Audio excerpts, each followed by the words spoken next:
The old Apache woman was ignored when she warned that her daughters would not marry. Some laughed, others looked away. But when the cowboy made his choice in front of everyone, faces turned pale, hands began to tremble, and the entire settlement fell into absolute silence. Subscribe to the channel, leave your like, and comment from which part of the world you're watching, because now I'm going to tell you everything. The afternoon sun was a heavy white weight on the town of Willow Creek. Inside the general store, the air was thick and still. Why not? Little Bird's voice was not loud, but in the quiet store, it sounded like a shout. She stood very straight, facing her grandmother. The other customers pretended to look at cans on the shelves, but they did not move. They were listening. Grandmother Amma did not look at the people. She looked only at her youngest granddaughter. Her face was like the dry hills outside. "You know why," she said, her voice low and final. "We have talked about this." "But everyone else talks about it too," Little Bird said. Her hands waved in the hot air. "Mr. Evans at the post office asked about Morningstar again. He said it is a shame, a waste." Amma took a slow breath. She put a bag of flour into their wooden cart. "What my daughters are or are not is not his business. It is not the town's business. It is mine." She said the words with a firm calm that meant the talking was over. Morningstar touched Little Bird's arm. "Help me with the cornmeal, sister," she said softly. Her touch was gentle, but her eyes asked for peace. Little Bird shook her head but took the bag Morningstar offered. She knew better than to push more now. Singing Water, standing near the bolts of cloth, hummed a quiet tune, trying to smooth the rough air around them. Old Mr. Hanks, the store owner, rang up their things. He did not meet Amma's eyes. "Fine day, ladies," he mumbled. "Yes," Amma said, her payment placed neatly on the counter. As they stepped outside, the heat wrapped around them. Their wagon was tied nearby. 3 men sitting on a bench outside the barbershop stopped talking. Their eyes followed the women.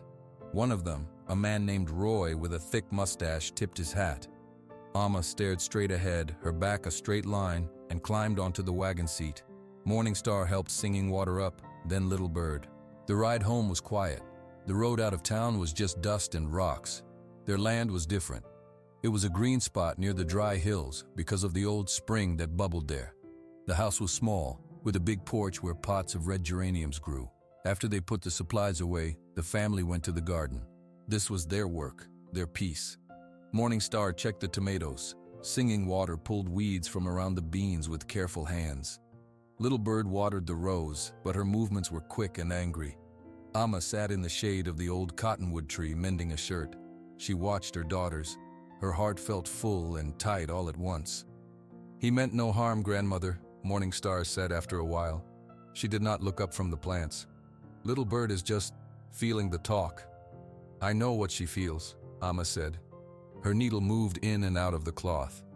"But feelings do not change the rule. My daughters will not marry. This is for your good." "What good is it?" Little Bird asked, putting the watering can down with a thud. "We work. We go to town. People stare and whisper. We come home and work some more. Singing Water makes her songs. Morningstar makes her bread. You make your rules. That is all." "It is a good life," Singing Water said, her voice like the cool water she was named for. "We have each other. We have this land." "But we could have more," Little Bird insisted. "I see the way men look at Morningstar. They look at you too. They are not all bad." "It is not about bad or good," Amma said, and this time her voice cracked like dry earth. She put the mending down. Her old hands rested in her lap. "It is about a quiet heart, a safe heart. That is the only thing I want for you." The way she said it made the air feel still. Even Little Bird was quiet for a moment. They all heard the sadness under her words, a sadness as deep and old as the hills. Morningstar wiped her hands on her apron and walked over to her grandmother. She did not speak. She simply placed her hand on Amma's thin shoulder for a moment. Amma closed her eyes and covered Morningstar's hand with her own. Later, as the sun began to drop, turning the sky orange and purple, they ate dinner on the porch. The food was good. The air grew cooler. But the question Little Bird had asked hung in the space between them, unanswered. From their porch, they could see the lights of Willow Creek twinkling in the distance. It looked like a handful of lonely stars. The town was so close, but for Amma and her daughters, it felt as far away as the moon. They were together on their island of green, surrounded by dust and whispers, bound by a love so fierce it looked like refusal to everyone else. The house was quiet, but grandmother Amma was awake. The question from the store and the look on Little Bird's face would not let her sleep. She sat in her rocking chair by the cold fireplace. The only light came from the big moon outside the window. She could hear the soft breathing of her daughters in their rooms. Morning Stars was steady and deep. Singing Waters had a tiny, light catch in it that made Amma's own heart hurt. Little Bird's was restless, even in sleep. Amma closed her eyes, and she was not in her house. She was young, and the man laughing beside her was her husband, Ben. His laugh was a big, warm sound. He was Navajo, tall and strong, with hands that could gentle a wild horse. They had built this house together. They had dug the garden. They had dreamed of many children. Amma opened her eyes to the dark, empty room. The memory was so sharp it was like a cut. She stood up and walked to a small wooden box on the shelf. She opened it and took out a photograph. It was faded, but she did not need to see it. She knew every part of it. Ben stood with his hand on her shoulder. She was holding Morning Star as a baby. He was smiling. His heart was strong. For a long time, she just held the picture. Then, she spoke to the silence, her voice a dry whisper. It started with tiredness. You said it was nothing, just a long day. She remembered him coming in from the fields, stopping to catch his breath by the fence. She remembered him rubbing his chest. You hid it from me, she whispered. You said, do not worry, Amma. But I saw, I always saw. The memories came faster now, like a hard rain. The doctor's visit to their home, the quiet words, cardiomyopathy, weakness of the heart muscle, it can run in families. Ben sitting on the edge of the bed, his head in his hands, her own fear, cold and heavy in her stomach. She saw him fading, the strong horseman who needed help to walk to the porch, the man with the big laugh who got too tired to speak. The last day, his hand in hers, so thin, his breath a shallow whisper. You left me, she said to the photograph. The pain was old, but it had not softened. It was a stone inside her. You left them. She put the picture away and looked toward her daughter's rooms. This was the secret sadness. The sickness was in their blood. It had taken Ben. It could touch her girls. It already touched Singing Water in small ways, her easy tiredness, her need to rest. If they married, they might have children. Those children could have the sickness, or they might marry a man who would get sick, and her daughters would know the same long goodbye, the same empty chair by the fire. Amma could not let that happen. She would build a wall around them with her own 2 hands to keep that pain away. Grandmother? Amma turned quickly. Morning Star stood in the doorway, a shawl wrapped around her nightdress. You are not sleeping, Morning Star said. I am old.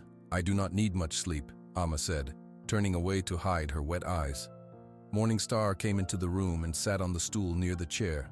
She was quiet for a moment. Little Bird's words today, they hurt you. They do not hurt me. They scare me, Amma said, the truth coming out in the dark room. The world is full of promises that end in sick rooms. I have seen it. You saw Father, Morning Star said softly. It was not often they spoke of him. I saw him leave us, Amma said, her voice hard. I will not watch you or your sisters walk that same path. You will not be a young woman in a quiet house waiting for a heart to stop. You will not hold a child who is too tired to play. This is my choice for you. Morning Star looked down at her hands. It is a hard choice.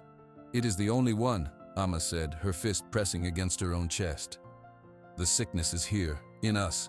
My job is to stop it here, to let it go no further, even if you do not understand.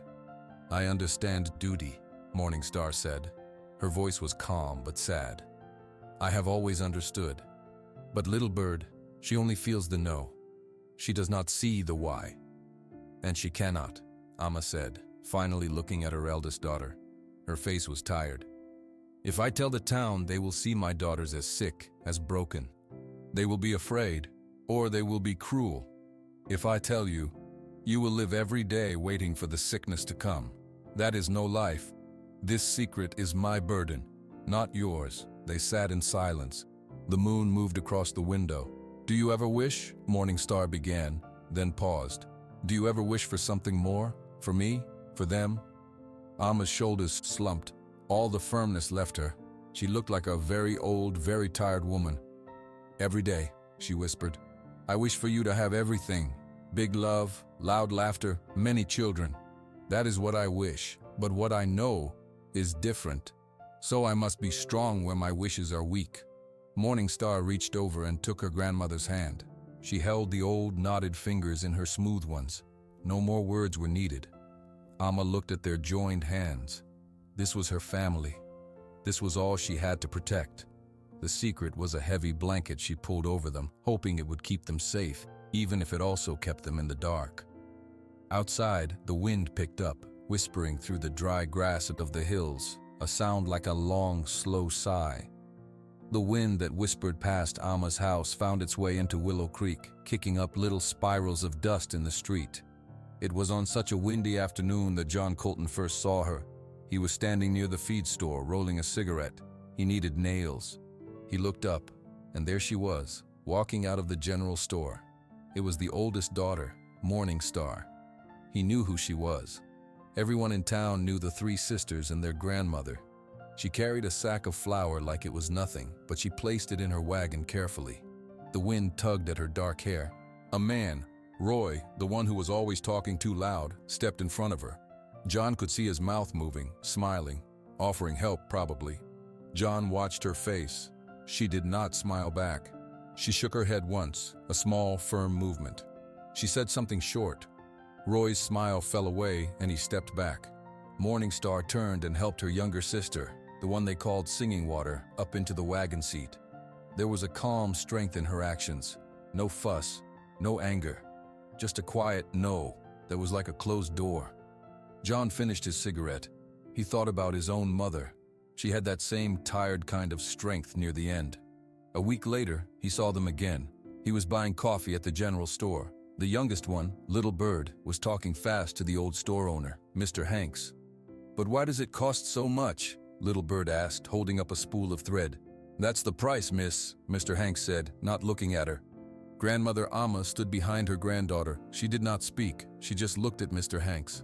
Her look was steady and dark. After a moment, the old man coughed. Well, for you, I suppose I can knock off 2 cents, he muttered. John saw the smallest nod from the old woman. A thank you, but not a grateful one. It was an acceptance of what was right. They paid and left.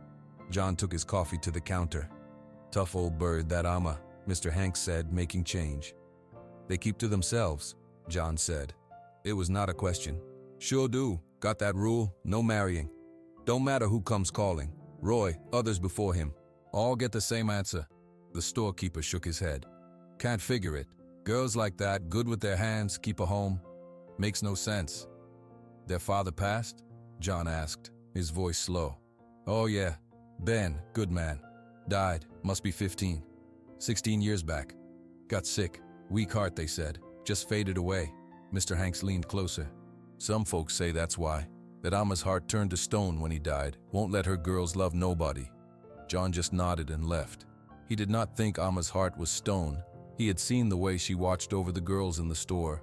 That was not stone, that was fear. Over the next few weeks, John noticed them. He saw them at their garden fence when he rode the ranch's perimeter. They were always working. The oldest one, Morning Star, moved with a purpose.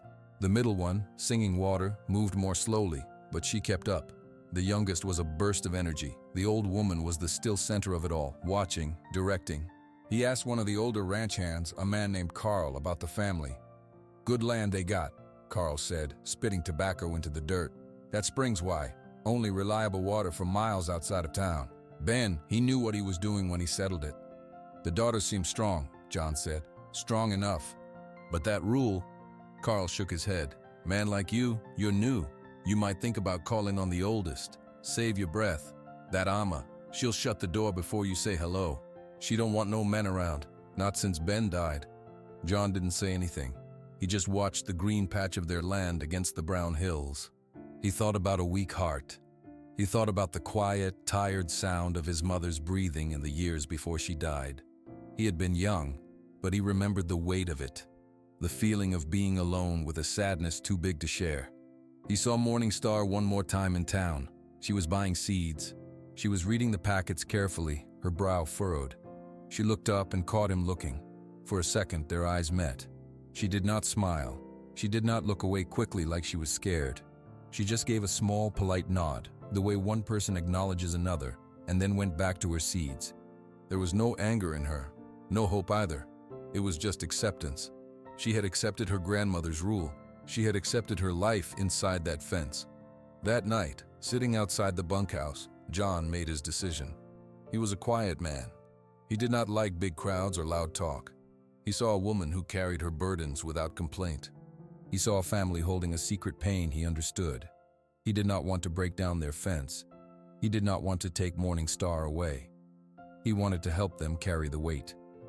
He finished his coffee. Tomorrow he would go into town and get a proper haircut. Then he would ride out to their place. He knew the whole town would hear about it. They would all come to watch the show, expecting a fight, another rejection. But John was not planning to ask what everyone else asked. He had a different question in mind. The news traveled through Willow Creek faster than the dry wind. A man was going to call on the Apache family. Not just any man, the new cowboy, John Colton. By the time John's clean shirt was dry from the laundry line, everyone knew. When he rode his horse up to the fence line that afternoon, people were already there. They stood in small groups along the road, pretending to talk, but all eyes were on the little house with the green garden. Roy was there, his arms crossed, a mean little smile on his face. John dismounted. He tied his horse to the fence post. He took off his hat. He did not look at the people watching. The front door of the house opened before he reached the porch. Grandmother Amma stood there. Behind her, in the shadows of the main room, he could see the shapes of the three daughters. Morningstar was there, her hands clasped tightly in front of her. "Mr. Colton," Amma said. Her voice was flat. It was not a welcome. "Ma'am," John said. He stopped at the bottom of the porch steps. He held his hat in his hands. "You know our rule," Amma said. She did not invite him up. "My daughters do not marry. You waste your time and ours. You should go." A few people in the crowd shifted, waiting for the argument to start. John did not move. He looked past Amma to where Morningstar stood. He gave her the same small nod he had given her in the store. Then he looked back at the old woman. "I did not come to ask for a wife," John said. His voice was not loud, but the day was so still everyone heard it. A flicker of confusion passed over Amma's face. "What then?" "I came to ask for a place," he said. He took one step up onto the porch. Now he was level with her. "I am asking to join your family." A soft murmur rippled through the crowd. Roy's smile disappeared. "Join," Amma repeated, as if the words made no sense. "I know about the sickness," John said, even more quietly. The people in the road leaned forward to hear. "The heart sickness. I know it is in your blood." Amma's face went pale. Her hand tightened on the doorframe. Morningstar took a sharp breath behind her. "How?" Amma whispered, her eyes wide with fear and shock. "My mother," John said. He looked down at his hat, then back up, his blue eyes clear. "She had a weak heart. I took care of her for many years. I know what it looks like. I know the tiredness. I know the worry." He glanced towards Singing Water, who had stepped closer to her sister. "I see it here. I am not afraid of it." He took another slow breath. "I do not want children. I will not ask for them. I want to help you work this land. I want to fix your fences and tend your animals. I want to share your life." He looked directly into Amma's eyes. "Let me share your burden." The silence was complete. No one in the road coughed or shuffled. The understanding fell over the crowd like a blanket. The secret was out. This was not a stubborn old woman. This was a grandmother trying to stop a flood of sadness. Amma stared at him. Her fierce eyes searched his face for a lie. She found none. Her lips trembled.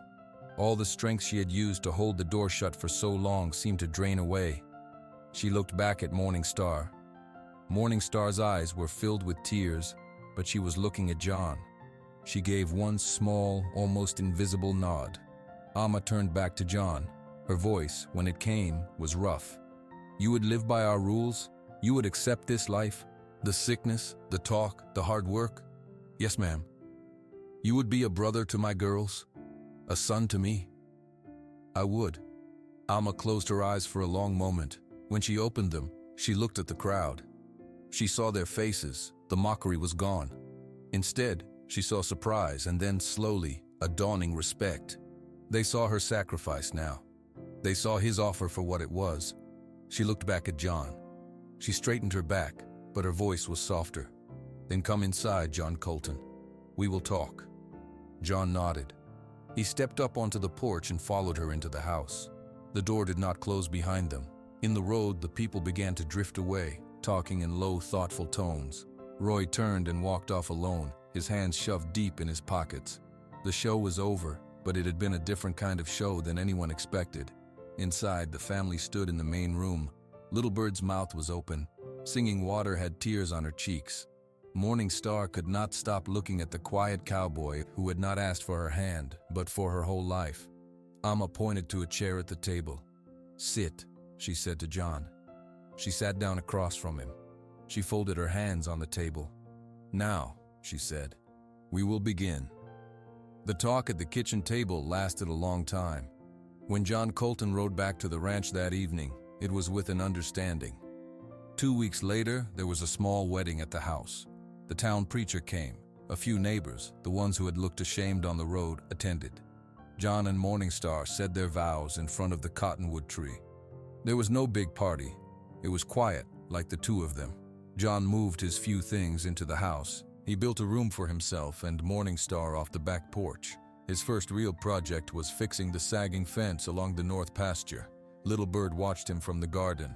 You do not have to do that, she called out. John hammered a post into the hard earth. It needs doing, he said without looking up. But it is our work, not yours. He stopped and looked at her. It is our land now, so it is our work. Little Bird thought about that. She walked over and held the next post steady for him. Do you really not want children? She asked, her voice blunt. Little Bird, Morningstar's voice came from the porch, shocked. John wiped his forehead with his sleeve. He looked at the girl's curious face. I want this, he said, gesturing to the house, the garden, the land. This is enough family for me.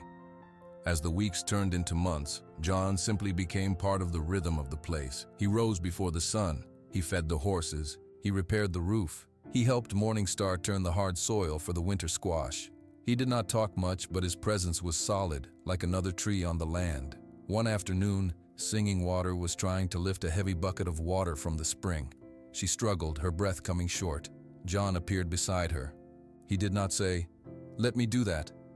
He simply took the bucket handle from her hand, his fingers brushing hers gently, and carried it to the garden for her. He poured it slowly into the watering can she held. "Thank you, John," she said softly. He gave a small nod. "You should sing more," he said. "I like it when you sing while you work." A faint pink colored her cheeks, and she smiled. For grandmother Alma, it was a strange new feeling. She was used to carrying the watch alone. Now, she would look out and see John checking the gate latch she had meant to fix. She would see him quietly sharpening the kitchen knives after supper. One evening, she found him on the porch, looking at the same part of the hills she often stared at. "You see the coyote?" she asked, sitting down in her rocking chair. "No, ma'am," he said, "just watching the light change." They sat in silence for a few minutes. "My husband loved this time of day," Alma said. The words came out before she could stop them. "I reckon he did," John said. He didn't look at her. He just kept watching the hills. It made it easier to talk. "He would be glad for the help," she said, her voice very low. It was the closest she would come to a thank you. John just nodded. Almost a year passed this way. It was the most peaceful year the family could remember. The town's curiosity faded into acceptance. John would nod to people in the street. Morningstar sometimes walked beside him, her hand on his arm. There was a calm between them, a deep understanding that did not need many words. But at the barber shop or outside the saloon, Roy would watch them. His face was sour. "Fools," he muttered one day to the men beside him. They were watching John help Singing Water down from the wagon outside the general store. Living in a house with a sickness. He thinks he's a saint. They're all cursed if you ask me. The other men shifted uncomfortably. "Seems a decent fellow, Roy. Works hard. Family seems happy." "Happy?" Roy sneered.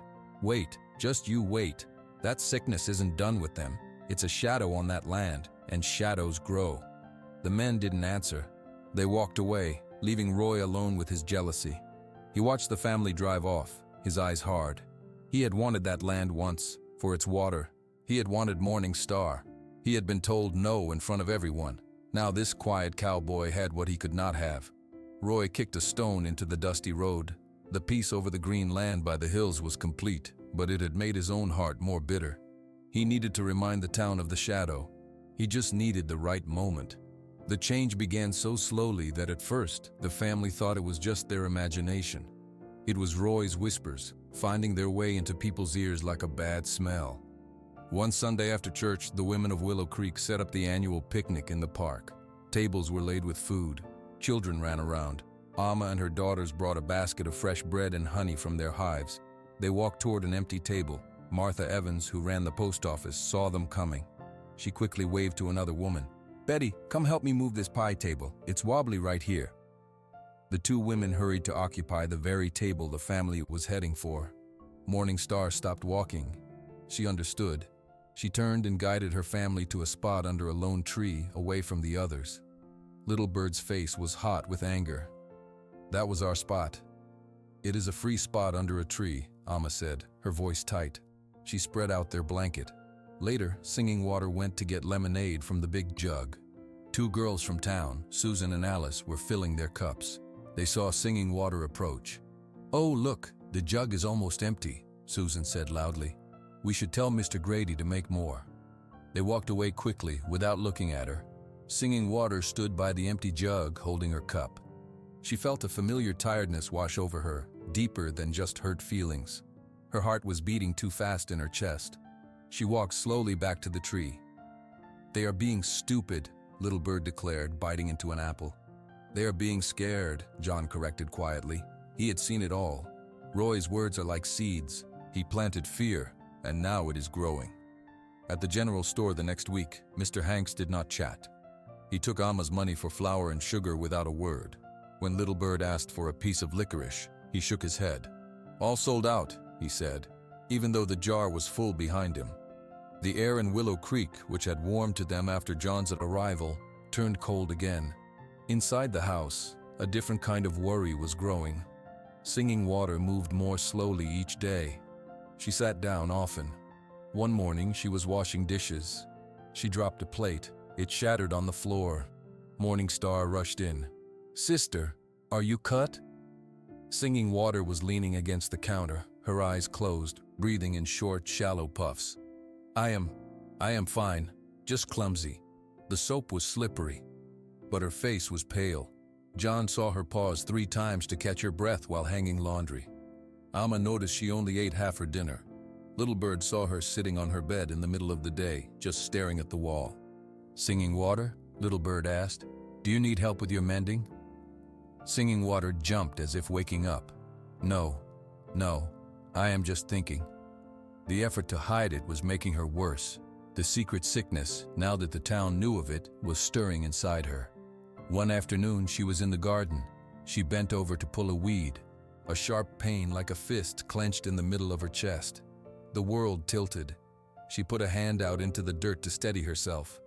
"Singing Water?" It was John's voice, close by. She tried to say she was fine, but no sound came out. Her breath was gone. She saw his worried face swimming above her, then the bright blue sky. Then everything went dark.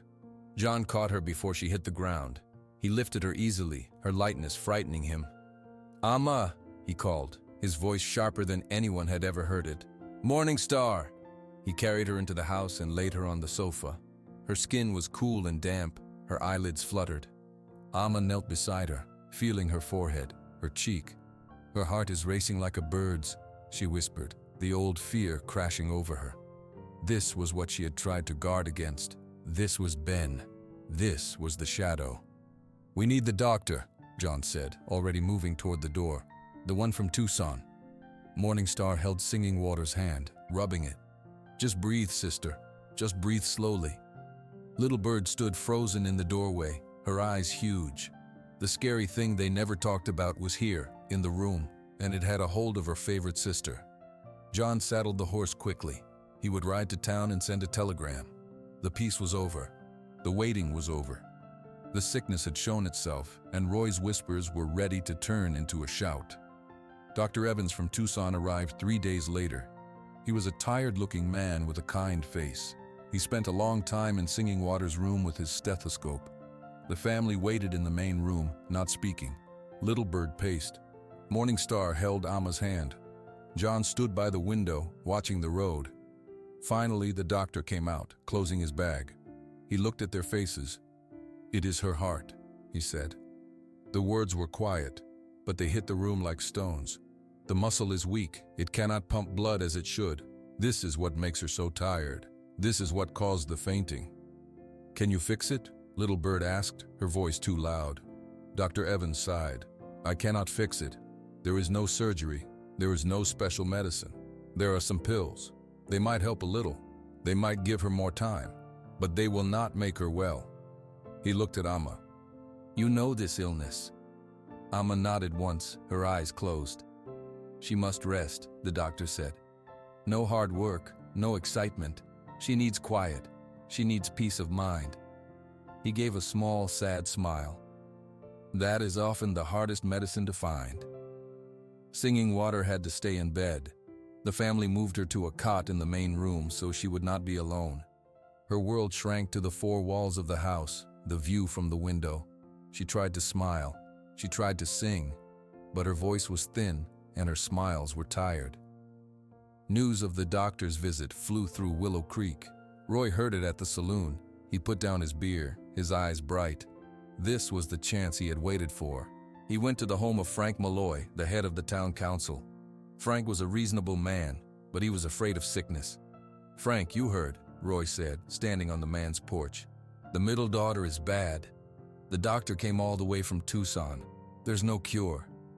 "That's a terrible shame," Frank said, shaking his head. "It's more than a shame," Roy insisted, leaning closer. "It's a danger. That kind of sickness. It runs in families. What if it's catching? What if it spreads to our kids? They live right on the water supply for that whole area." Frank frowned. "The doctor didn't say it was catching." "Doctors don't know everything," Roy said, his voice rising. "Why take the risk? This town has a duty to protect its own. We can't have a house of sickness right here. It's not safe. It's not right."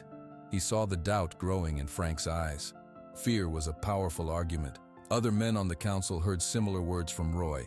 He visited them one by one. He spoke of danger. He spoke of responsibility.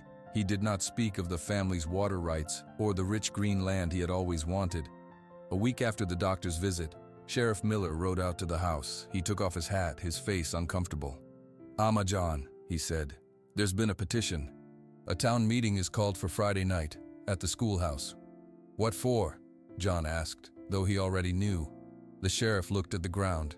"To discuss the future of your family in Willow Creek. Some folks are saying maybe it's best if you moved on, for the town's health." The air left the room. Morning Star put a hand over her mouth. Amma stood perfectly still, her face like stone. "They want to vote us off our land?" John's voice was low and hard.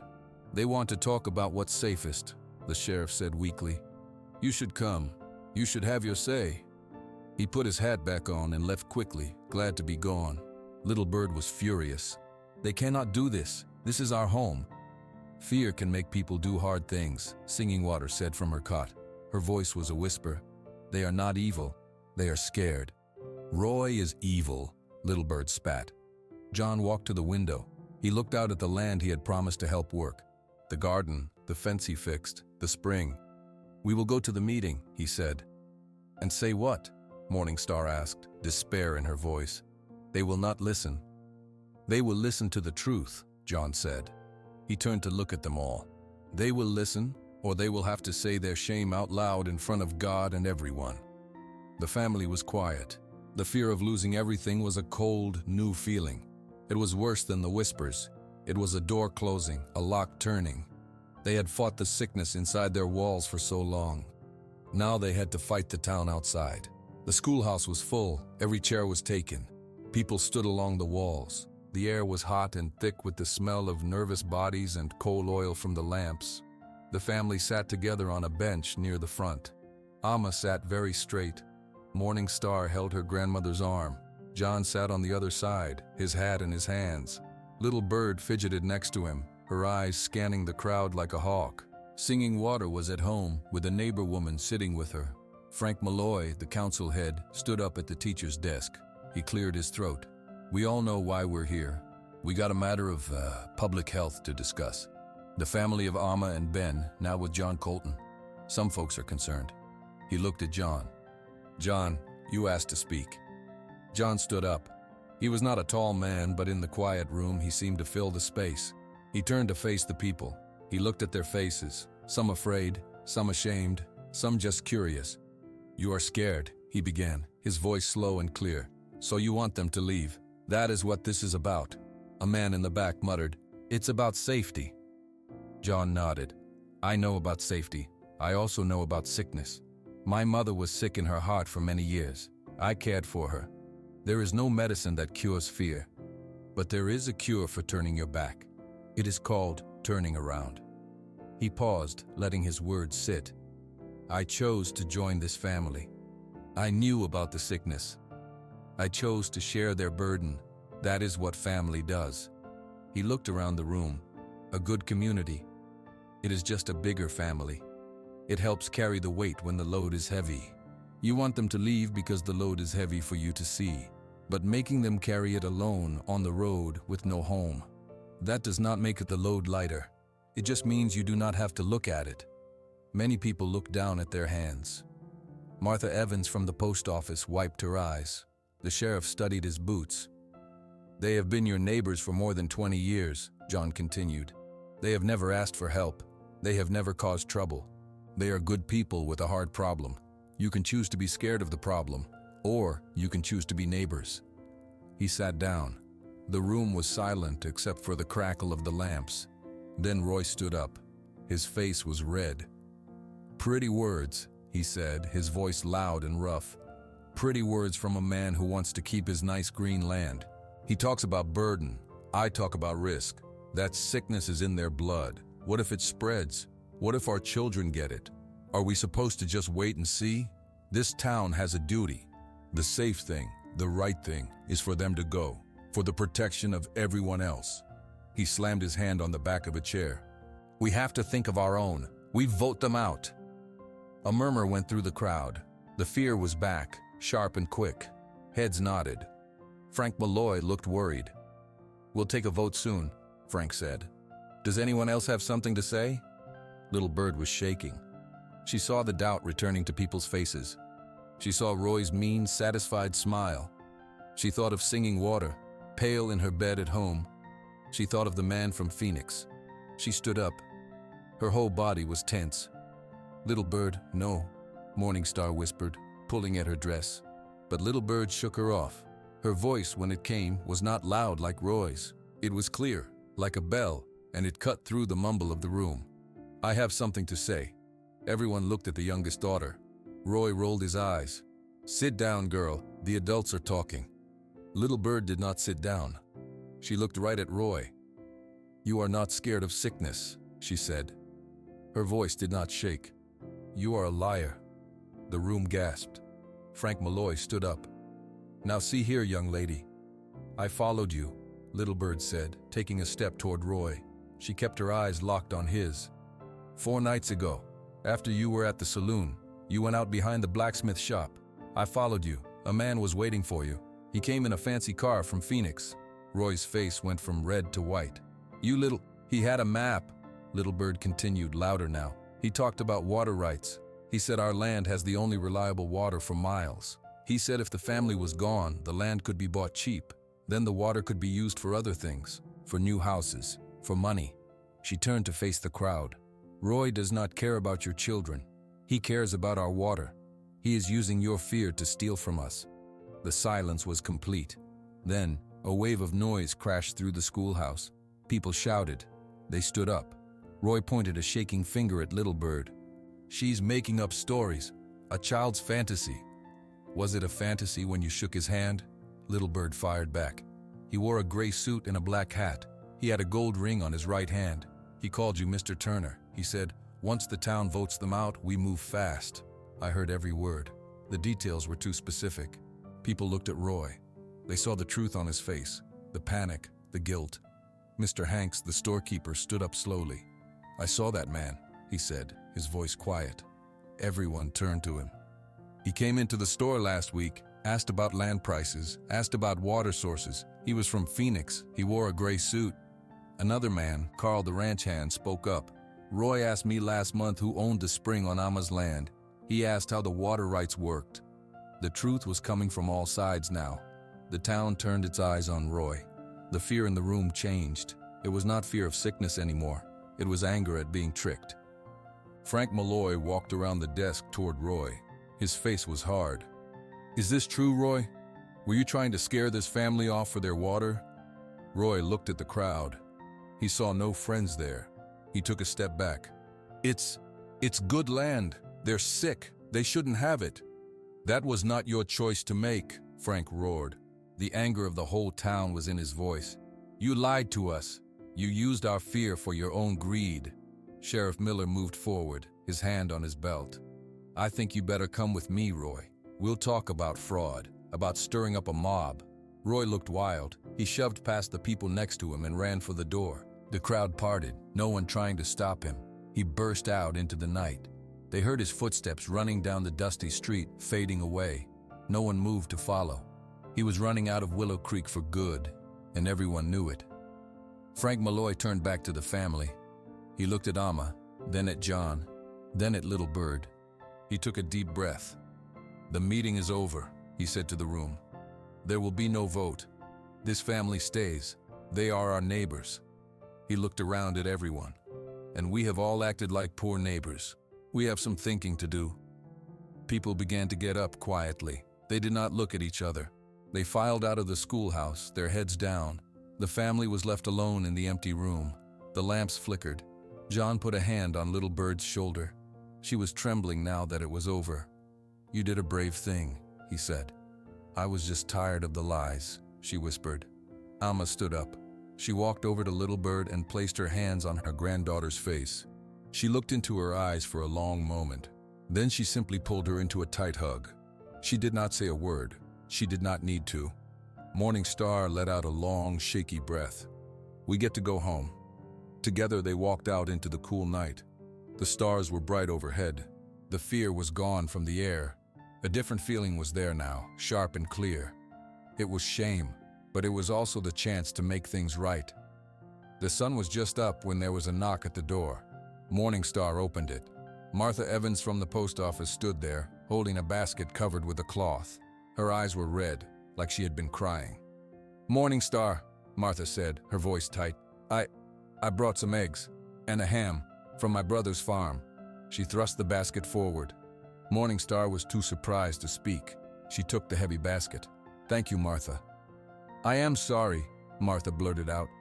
Then she turned and hurried back to her wagon. That was the start.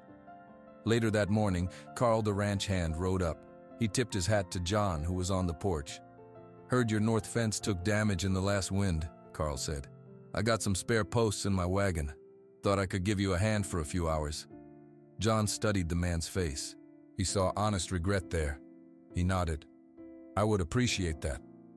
By noon, Frank Malloy himself drove up in his car. He carried a paper bag. He approached Amma, who stood in the garden watching. "Amma," Frank said, taking off his hat. "The town council met this morning. We voted to pay for Dr. Evans to come from Tucson once every month to check on singing water. As a town, we want to help." Amma looked at the bag. "What is that?" "Medicine," Frank said. "The pharmacy in Tucson sent it. It's for the heart. It's a gift from Willow Creek." He placed the bag gently on the porch step. "We were wrong. We let fear make us cruel.